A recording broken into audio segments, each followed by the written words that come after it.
नमस्कार मंडळी. आज आपण एका खूप महत्त्वाच्या विषयावर बोलणार आहोत आणि तो विषय आहे स्तनपान. बाळाच्या आयुष्याची निरोगी सुरुवात करायची असेल तर आईचं दूध हा त्याचा पाया आहे. याच दुधामुळे बाळाचं आरोग्य, त्याची वाढ आणि रोगप्रतिकारशक्ती आयुष्यभर टिकून राहते. चला तर मग याबद्दल आणखी जाणून घेऊया. प्रत्येक नवीन आईबाबांच्या मनात हा प्रश्न नक्कीच येतो की आपल्या बाळाला जगातली सर्वोत्तम सुरुवात कशी द्यावी. बरं, ह्याचं उत्तर निसर्गानंच आपल्याला दिलं आहे आणि ते म्हणजे स्तनपान. ह्याच उत्तराच्या वेगवेगळ्या बाजूंबद्दल आपण आता बोलणार आहोत.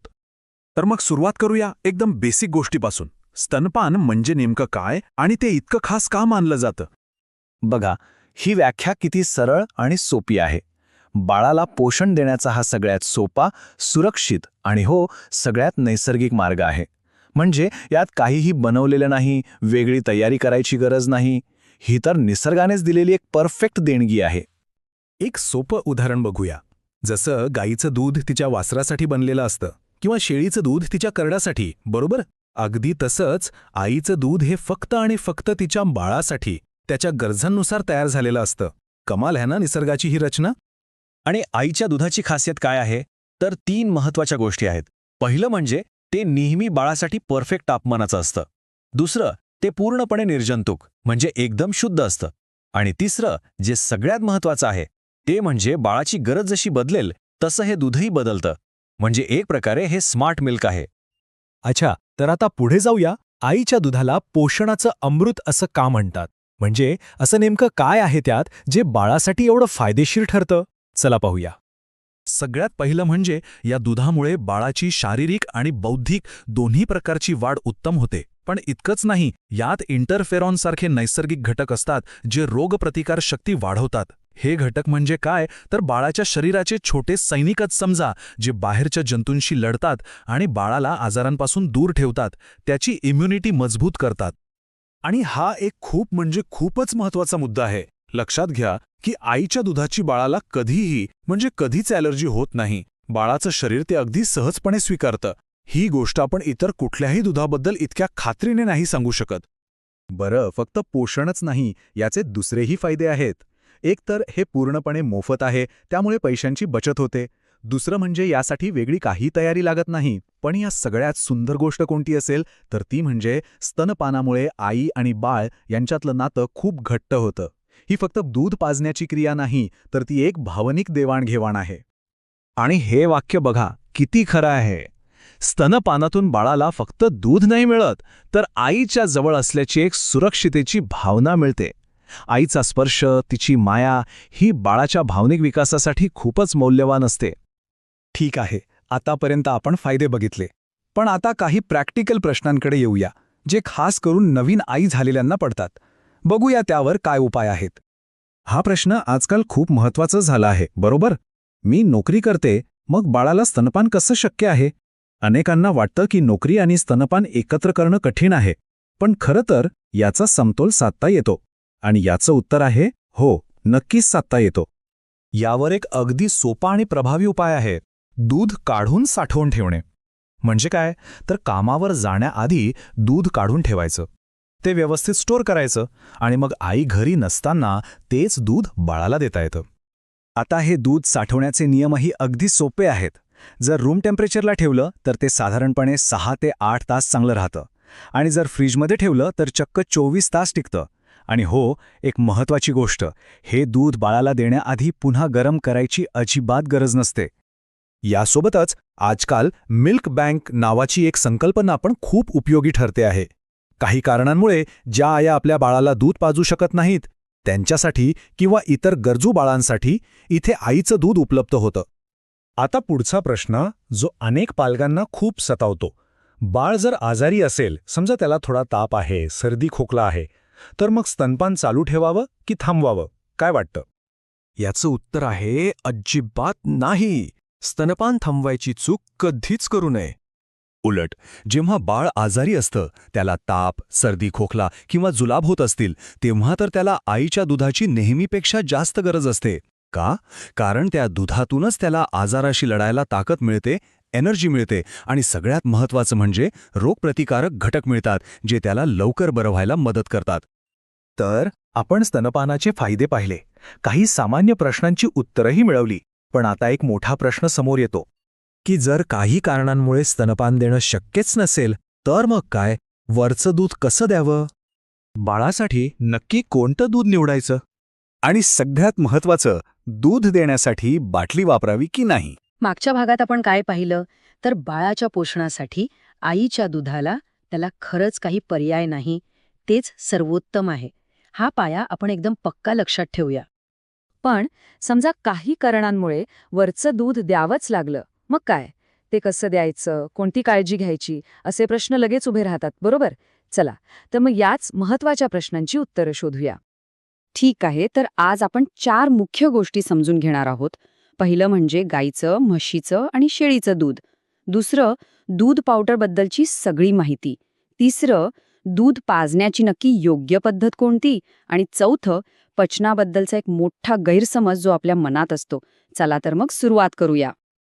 सगळ्यात आधी आपण बोलूया गाईचं, म्हशीचं आणि शेळीचं दूध, जे आपल्याला अगदी सहज मिळतं त्या पर्यायांबद्दल.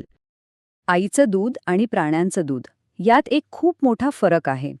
आता बघा, गाईच्या किंवा म्हशीच्या दुधातनं प्रथिने म्हणजे प्रोटीन्स खूप जास्त असतात. बाळाची पचनसंस्था आणि किडनी अजून पूर्णपणे तयार झालेली नसते, त्यामुळे एवढे प्रोटीन्स पचवणं बाळाला खूप जड जातं. याउलट आईच्या दुधातले घटक बाळाला एकदम सहज पचतात.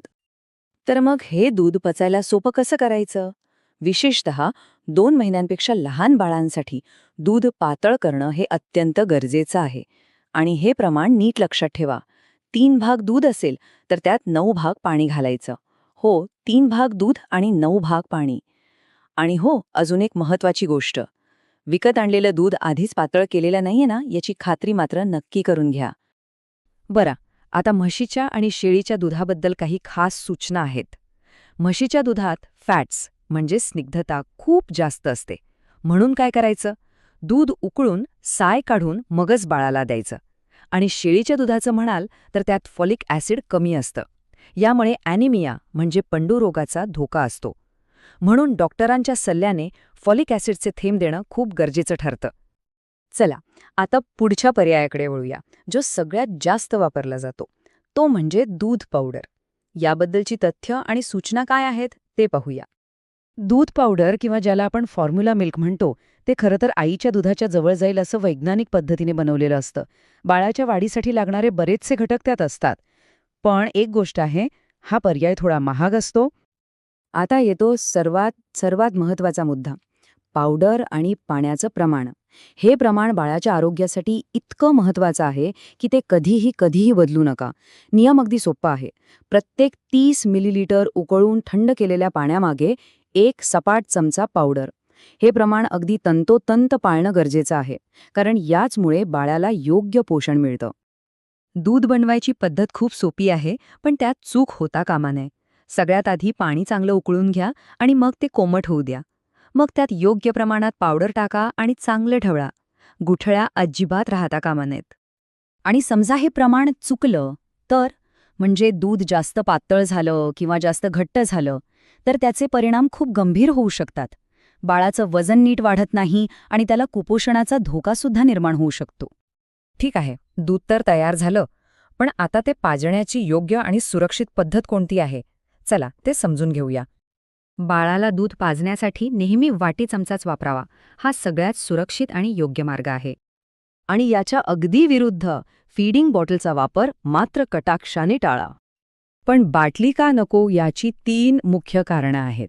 पहिलं म्हणजे बाटली आणि विशेषतः तिचं निप्पल स्वच्छ ठेवणं खूप अवघड असतं, त्यामुळे इन्फेक्शनचा धोका वाढतो. दुसरं, अनेक बाळं दुधाची बाटली चोखत झोपतात, त्यामुळे त्यांचे दात किडतात. आणि तिसरं आणि सगळ्यात महत्त्वाचं, बाळाला आईच्या स्तनाऐवजी बाटलीची सवय लागून जाते आणि मग स्तनपान करायला ते बाळ नकार देऊ शकतं. दूध पाजण्याआधी आपले हात स्वच्छ धुतले पाहिजेत. बाळाला मांडीवर आरामात घ्या आणि चमच्याने अगदी हळूवारपणे दूध पाजा. लक्षात ठेवा, बाळाच्या घशात दूध ओतण्याची घाई अजिबात करायची नाही. ओके, आता आपण आपल्या शेवटच्या पण एका खूप महत्त्वाच्या मुद्द्याकडे आलो आहोत. हा मुद्दा आहे बाळाच्या पचनाबद्दलच्या एका मोठ्या गैरसमजाबद्दल. असं होतं ना की दूध पाजल्यावर बाळ उलटी करतं किंवा त्याची शी पातळ होते किंवा त्याला गॅस होतो आणि मग आपली काळजी वाढते. आपल्याला वाटतं की बाळाला दूध पचत नाहीये का? एक गोष्ट लक्षात घ्या, दूध प्यायल्यानंतर बाळाने थोडंसं दूध बाहेर काढणं, ज्याला आपण गुळण्या म्हणतो, किंवा थोडी उलटी करणं, पातळ शी होणं किंवा गॅस होणं, ह्या सगळ्या गोष्टी अगदी अगदी सामान्य आहेत. आणि इथेच तो मोठा गैरसमज दूर होतो. ही लक्षणं दिसली तरी त्याचा अर्थ बाळाला दूध पचत नाहीये असा अजिबात होत नाही. ही फक्त बाळाच्या नाजूक पचनसंस्थेची एक नैसर्गिक प्रक्रिया आहे. यातला थोडा त्रास कमी करण्यासाठी एक सोपा उपाय आहे. प्रत्येक वेळी दूध पाजल्यानंतर बाळाला खांद्यावर घ्या, त्याची पाठ अगदी हलकेच थोपटा आणि त्याला ढेकर काढायला मदत करा. हे खूप खूप महत्वाचं आहे.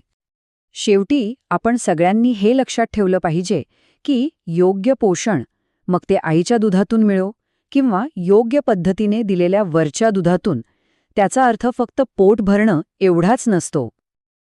हे योग्य पोषण म्हणजे काय? तर ते बाळासाठी प्रेम आहे, संरक्षण आहे, त्याच्या मेंदूच्या विकासासाठी आणि त्याच्या सुदृढ आयुष्यासाठी एक मजबूत पायाभरणी आहे. म्हणूनच ही योग्य माहिती जास्तीत जास्त लोकांपर्यंत पोहोचवणं आणि गैरसमज दूर करणं आपलं काम आहे. पण एक प्रश्न मनात येतोच की जर ही सामान्य लक्षणं खूपच जास्त प्रमाणात दिसू लागली तर काय? तर त्याचं उत्तर तुम्हाला तुमच्या डॉक्टरांकडूनच घेणं हे नेहमीच योग्य ठरेल. तुम्हाला अजून कोणत्या विषयावर व्हिडिओ हवा असल्यास कमेंट करून नक्की सांगा. आणि अशाच व्हिडिओसाठी लाईक, शेअर आणि सबस्क्राईब करा. भेटूया पुढच्या व्हिडिओत.